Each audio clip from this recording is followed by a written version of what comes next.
Assalamualaikum warahmatullahi wabarakatuh. Selamat pagi, selamat siang, selamat sore, dan bahkan selamat malam. Perkenalkan, nama saya Roni Ismail dengan NIM 240301020639, mahasiswa Universitas Cyber Asia dari jurusan PJJ 1 Akuntansi. Pada kesempatan kali ini saya akan menyampaikan presentasi mengenai manajemen keuangan, yaitu penganggaran modal dan penilaian investasi pada UMKM di Indonesia. Pertama, mari kita lihat bagaimana pentingnya UMKM dalam perekonomian di Indonesia. Menurut data tahun 2023, UMKM menyumbang 61% terhadap produk domestik bruto atau PDB di Indonesia. Jika kita konversikan dalam angka, maka kontribusi ini setara dengan 9.580 triliun rupiah yang menunjukkan betapa besarnya peran UMKM dalam menggerakkan roda ekonomi nasional. Selain itu, UMKM juga menjadi sektor yang paling banyak menyerap tenaga kerja, yaitu 97% dari total tenaga kerja di Indonesia, atau sekitar 117 juta pekerja. Artinya, hampir seluruh masyarakat yang bekerja di sektor non-formal bergantung pada keberlangsungan UMKM. Namun, meskipun memiliki peran yang besar, UMKM masih banyak menghadapi berbagai tantangan, terutama dalam hal pengelolaan keuangan. Banyak UMKM mengalami kesulitan dalam mengatur modal, baik dalam perencanaan maupun penggunaannya. Selain itu, banyak dari mereka yang belum memahami bagaimana cara melakukan evaluasi investasi secara tepat, sehingga sulit bagi mereka untuk berkembang dan bersaing di pasar. Karena itu, dalam pembahasan ini kita akan melihat bagaimana penganggaran modal dan metode penilaian investasi dapat membantu UMKM mengelola keuangan mereka dengan lebih baik agar bisa tumbuh secara berkelanjutan. Yang pertama yaitu konsep penganggaran modal. Penganggaran modal adalah proses perencanaan dan pengalokasian dana untuk investasi jangka panjang yang mendukung tujuan bisnis. Investasi ini bisa berupa pembelian aset tetap seperti mesin atau peralatan baru, serta pengembangan produk atau ekspansi usaha. Dengan penganggaran modal yang baik, sebuah bisnis dapat memastikan bahwa dana yang digunakan benar-benar menghasilkan manfaat dalam jangka panjang. Nah, dalam penganggaran modal, ada beberapa tahapan utama yang harus dilakukan. Yang pertama, penentuan biaya proyek. Pada tahap ini, kita mengidentifikasi total biaya yang dibutuhkan untuk investasi awal. Misalnya, jika UMKM ingin membeli mesin produksi baru, maka semua biaya yang terkait, seperti harga mesin, biaya pemasangan, hingga biaya perawatan awal harus diperhitungkan dengan jelas. Yang kedua, yaitu perkiraan aliran kas.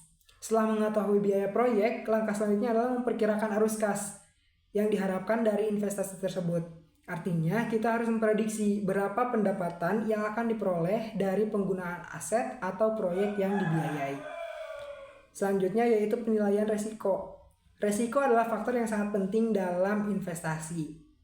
Dalam tahap ini, kita harus mengidentifikasi dan menganalisis potensi risiko yang dapat mempengaruhi arus kas. Misalnya, perubahan harga bahan baku, persaingan pasar, atau perubahan kebijakan pemerintah. Yang keempat yaitu penentuan biaya modal. Tahap terakhir adalah menghitung biaya modal, yaitu tingkat pengembalian minimum yang diperlukan agar investasi layak dilakukan.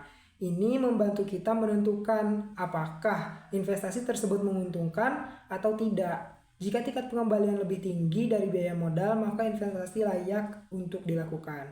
Nah, jadi dengan melalui tahapan ini, secara sistematis ini, UMKM dapat membuat keputusan investasi yang lebih terarah dan menghindari resiko kerugian yang besar. Nah, setelah memahami tahapan penganggaran modal, sekarang kita masuk ke metode penilaian investasi. Salah satu metode yang paling umum digunakan adalah Net Present Value atau disingkat NPV. NPV adalah metode yang digunakan untuk mengukur kelayakan suatu investasi dengan menghitung selisih antara nilai sekarang dari arus kas masuk yang akan diterima di masa depan dan nilai investasi awal. Dengan kata lain, NPV ini membantu kita menentukan apakah suatu proyek investasi akan menguntungkan atau justru merugikan. Nah, untuk rumus NPV sendiri yaitu seperti ini. Nah, dengan menggunakan rumus ini kita bisa menghitung apakah investasi tersebut layak dilakukan atau tidak. Nah, interpretasi hasil NPV. Jika NPV lebih dari 0, artinya investasi menghasilkan keuntungan melebihi biaya modal yang dikeluarkan. Dengan kata lain, proyek ini layak untuk dilakukan. Jika NPV sama dengan 0, ini berarti proyek mencapai titik impas atau break even, di mana pengembalian investasi sama dengan biaya yang dikeluarkan. Proyek ini masih bisa dipertimbangkan, tetapi tidak memberikan keuntungan yang lebih. Selanjutnya yaitu jika NPV kurang dari 0. Ini menunjukkan bahwa investasi akan menghasilkan kerugian, karena nilai sekarang dari arus kas yang masuk lebih kecil dibandingkan dengan investasi awal. Dalam kasus ini, proyek tidak layak untuk dilaksanakan. Jadi dengan menggunakan metode NPV ini, UMKM dapat menilai apakah investasi yang mereka lakukan benar-benar memberikan keuntungan dalam jangka panjang ataupun tidak. Seperti itu. Nah, lanjut setelah memahami metode net present value, kita akan membahas metode lain dalam penilaian investasi, yaitu payback period. Nah, payback period adalah waktu yang diperlukan untuk mengembalikan investasi awal dari arus kas yang dihasilkan oleh proyek tersebut. Dengan kata lain, metode ini menghitung berapa lama modal awal bisa kembali melalui keuntungan yang diperoleh setiap tahun. Nah, metode ini sering digunakan oleh UMKM karena sederhana dan mudah dihitung. Jika waktu pengembalian lebih cepat dari batas yang sudah ditentukan, maka investasi dianggap layak dilakukan. Sebaliknya, jika waktu kembaliannya terlalu lama, investasi maka dikatakan kurang menarik, seperti itu. Nah, untuk cara menghitung payback period, terdapat 2 cara perhitungan payback period, yaitu yang pertama jika arus kas tetap atau konstan. Jika arus kas yang diterima setiap tahun sama, maka payback period dihitung dengan rumus berikut. Investasi awal dibagi arus kas tahunan. Contoh, jika sebuah UMKM menginvestasikan 100 juta dan menerima arus kas tahunan sebesar 25 juta, maka 100 juta dibagi 25 juta, yaitu menghasilkan angka 4 tahun. Artinya investasi akan kembali di dalam waktu 4 tahun. Selanjutnya, jika arus kas tidak tetap atau bervariasi pada tiap tahunnya. Nah, jika arus kas yang diterima berbeda setiap tahunnya, maka perhitungan dilakukan dengan cara menjumlahkan arus kas dari tahun ke tahun sampai mencapai nilai investasi awal. Contohnya, sebuah UMKM berinvestasi besar 120 juta dengan arus kas sebagai berikut. Yang tahun pertama yaitu 30 juta, tahun kedua 40 juta, dan tahun kelima yaitu 50 juta. Maka langkah perhitungannya yaitu setelah tahun pertama total arus kas adalah 30 juta. Nah, setelah tahun kedua total arus kas yaitu 30 ditambah 40, jadi totalnya adalah 70. Setelah 3 tahun total arus kas yaitu 70 ditambah 50 yaitu 120 juta. Nah, jadi investasi akan kembali dalam lamanya 3 tahun, seperti itu. Selanjutnya, interpretasi dan kelemahan dari payback period ini. Semakin pendek payback period, semakin cepat investasi kembali sehingga proyek dianggap lebih menguntungkan. Namun kelebihan metode ini adalah tidak memperhitungkan nilai waktu uang atau time value of money, sehingga tidak mencerminkan keuntungan investasi secara keseluruhan. Nah, selain itu, metode ini juga mengabaikan arus kas setelah periode pengembalian yang bisa jadi masih memberikan manfaat besar. Dengan memahami metode ini, UMKM dapat dengan cepat menilai kelayakan investasi, terutama dalam proyek jangka pendek. Nah, setelah membahas payback period, sekarang kita masuk ke metode lain dalam penilaian investasi, yaitu Internal Rate of Return atau IRR. IRR adalah tingkat diskonto yang membuat net present value menjadi 0. Dengan kata lain, IRR adalah tingkat pengembalian yang dihasilkan dari investasi yang dapat dilakukan. Nah, rumus dasar untuk IRR adalah ini. Nah, karena rumus ini cukup kompleks, perhitungan IRR biasanya dilakukan dengan menggunakan kalkulator finansial atau software seperti Excel. Nah, interpretasi IRR membantu kita menentukan apakah sebuah investasi layak atau tidak berdasarkan pembandingan dengan tingkat diskonto yang disyaratkan. Interpretasinya adalah sebagai berikut.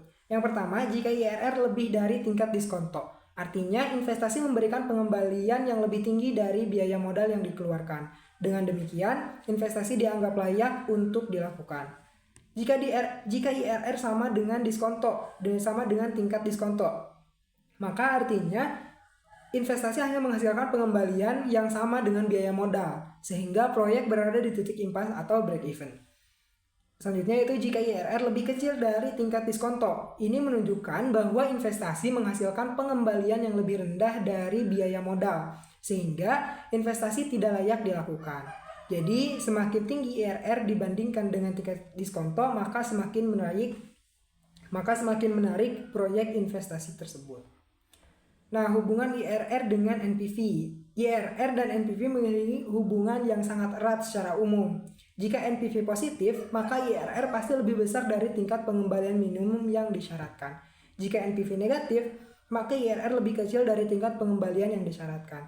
Nah, jika NPV 0, maka IRR sama dengan tingkat pengembalian yang diharapkan. Dengan kata lain, ketika kita mencari IRR, kita sedang mencari tingkat diskonto di mana NPV menjadi 0. Nah, metode ini sangat berguna dalam pengambilan keputusan investasi karena mempertimbangkan nilai waktu uang dan memberikan gambaran lebih akurat tentang tingkat keuntungan yang diharapkan dari sebuah proyek. Nah, jadi IRR ini adalah satu metode terbaik untuk menilai investasi karena menunjukkan tingkat pengembalian real yang dihasilkan. Namun, IRR sebaiknya digunakan bersamaan dengan metode NPV agar keputusan investasi ini menjadi lebih akurat. Nah, setelah memahami metode penganggaran modal dan penilaian investasi, sekarang kita akan membahas beberapa tantangan yang sering dihadapi oleh UMKM dalam mengelola penganggaran modal. Nah, tantangan ini menjadi hambatan bagi UMKM untuk berkembang dan bertahan di pasar yang kompetitif ini. Yang pertama yaitu akses modal. Masalah utama yang dihadapi oleh banyak UMKM adalah kesulitan mendapatkan pembiayaan formal. Banyak UMKM tidak memiliki jaminan atau agunan yang cukup untuk mendapatkan pinjaman dari bank atau lembaga keuangan lainnya. Akibatnya, mereka harus bergantung pada pendapatan harian untuk membiayai operasional bisnis mereka.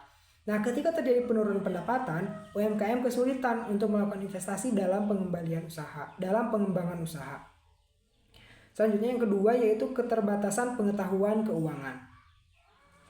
Selain akses modal, banyak pelaku UMKM yang memiliki pengetahuan keuangan yang terbatas. Keputusan investasi seringkali dibuat berdasarkan intuisi atau pengalaman pribadi tanpa melakukan analisis keuangan yang mendalam. Nah, misalnya banyak UMKM tidak menggunakan laporan keuangan atau alat bantu analisis seperti NPV dan IRR untuk menilai investasi tersebut. Hal ini menyebabkan UMKM rentan terhadap kesalahan dalam pengelolaan modal yang dapat berdampak pada kelangsungan usaha mereka. Tantangan selanjutnya yaitu keterbatasan teknologi dan juga sumber daya manusia. Faktor lain yang menjadi tantangan adalah kurangnya kapasitas manajerial dan keahlian teknis dalam mengelola keuangan.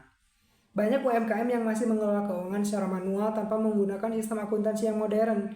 Keterbatasan dalam penggunaan teknologi keuangan juga menghambat efektivitas pengelolaan modal. Nah, selain itu, kurangnya tenaga kerja yang memiliki keterampilan di bidang keuangan membuat pengelolaan modal menjadi kurang optimal. Nah, jadi ketiga tantangan ini menjadi kendala utama bagi UMKM dalam melakukan penganggaran modal yang efektif. Karena itu, solusi seperti peningkatan akses pembiayaan, pelatihan manajemen keuangan, dan penerapan teknologi digital dalam bisnis perlu didorong agar UMKM dapat lebih berkembang dan bersaing di pasar. Setelah membahas tantangan dalam penganggaran modal, sekarang kita akan melihat manfaat yang bisa diperoleh UMKM jika penganggaran modal dilakukan dengan baik. Dengan perencanaan yang tepat, UMKM dapat mengelola keuangan mereka lebih efisien dan memastikan pertumbuhan usaha yang berkelanjutan. Yang pertama, efisiensi sumber daya.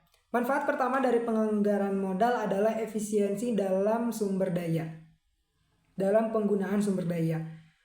Dengan alokasi dana yang tepat, UMKM dapat meminimalkan pemborosan dan penggunaan dana yang tidak produktif. Misalnya, jika sebuah UMKM ingin membeli mesin baru dengan penganggaran modal yang baik, mereka bisa membandingkan berbagai pilihan dan memilih mesin yang paling sesuai dengan kebutuhan dan juga dengan anggaran mereka. Hal ini membantu bisnis untuk mengoptimalkan secara rupiah yang dikeluarkan dan memastikan bahwa investasi benar-benar memberikan nilai tambah. Nah, selanjutnya yaitu adalah perencanaan jangka panjang. Nah, manfaat berikutnya adalah mendukung perencanaan bisnis dalam jangka panjang. Penganggaran modal membantu UMKM dalam merencanakan ekspansi usaha dengan lebih baik. Misalnya, jika sebuah UMKM ingin membuka cabang baru, mereka bisa memperkirakan kapan waktu yang tepat untuk berinvestasi dan bagaimana cara mendapatkan sumber pendanaan yang sesuai. Dengan perencanaan yang matang, UMKM dapat menghindari keputusan investasi yang terburu-buru dan lebih siap menghadapi risiko di masa depan. Yang ketiga yaitu peningkatan daya saing. Terakhir, penganggaran modal yang baik dapat meningkatkan daya saing UMKM di pasar yang kompetitif. Dengan melakukan investasi yang optimal, UMKM dapat meningkatkan kualitas produk dan layanan mereka sehingga lebih mampu bersaing dengan bisnis lebih mampu bersaing dengan bisnis lain. Misalnya, jika UMKM menginvestasikan modal dalam teknologi produksi yang lebih efisien, mereka dapat mengurangi biaya produksi dan meningkatkan keuntungan. Nah, dengan demikian, bisnis mereka bisa bertahan lebih lama dan terus berkembang di tengah persaingan yang ketat. Nah, dengan melakukan penganggaran modal yang baik ini, UMKM dapat menggunakan dana secara efisien, merencanakan pertumbuhan usaha secara strategis, dan meningkatkan daya saing mereka di pasaran. Dan oleh karena itu, penganggaran modal ini bukan hanya sekedar perhitungan keuangan, tetapi juga menjadi strategi penting untuk memastikan kesuksesan bisnis dalam jangka panjang. Nah, sebagai penutup, mari kita simpulkan pembahasan kita tentang penganggaran modal dan penilaian investasi bagi UMKM. Ada 3 poin utama yang perlu kita ingat. Yang pertama, penganggaran modal dan penilaian investasi adalah alat penting bagi UMKM untuk mengambil keputusan strategis. Dalam menjalankan usaha, UMKM perlu membuat keputusan yang tepat terkait penggunaan modal dan investasi. Nah, dengan menggunakan metode seperti net present value, payback period, dan internal rate of return, mereka dapat mengevaluasi apakah suatu investasi layak dilakukan ataupun tidak. Nah, dengan begitu, UMKM lebih bijak dalam mengalokasikan dana mereka untuk investasi yang benar-benar menguntungkan. Nah, poin yang kedua yaitu dengan perencanaan yang tepat, UMKM dapat meminimalkan risiko dan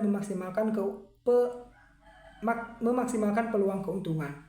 Nah, pengelolaan keuangan yang baik membantu UMKM dalam mengurangi kemungkinan kerugian akibat keputusan investasi yang tidak tepat. Nah, selain itu, dengan mempertimbangkan faktor risiko dan memperkirakan arus kas secara cermat, UMKM dapat meningkatkan peluang keuntungan dan pertumbuhan bisnis mereka. Nah, selanjutnya yaitu yang ketiga, penganggaran modal yang efektif adalah kunci keberhasilan dan keberlanjutan usaha dalam jangka panjang. Dengan menerapkan penganggaran modal yang baik, UMKM dapat lebih siap menghadapi tantangan di masa depan, baik dalam hal ekspansi maupun persaingan pasar. Nah, pengelolaan modal yang efektif memungkinkan bisnis untuk berkembang secara berkelanjutan dan tetap bertahan dalam kondisi ekonomi yang dinamis. Nah, jadi kesimpulannya, penganggaran modal bukan hanya tentang menghitung angka, tetapi juga tentang bagaimana UMKM bisa bertahan, berkembang, dan meraih kesuksesan dalam jangka panjang. Nah, semoga materi ini bermanfaat dan dapat membantu UMKM dalam mengelola keuangannya dengan lebih baik. Saya Roni Ismail mengucapkan terima kasih dan mohon maaf apabila banyak kesalahan dan kekurangan dalam penyampaian presentasi kali ini. Sekali lagi terima kasih. Wassalamualaikum warahmatullahi wabarakatuh.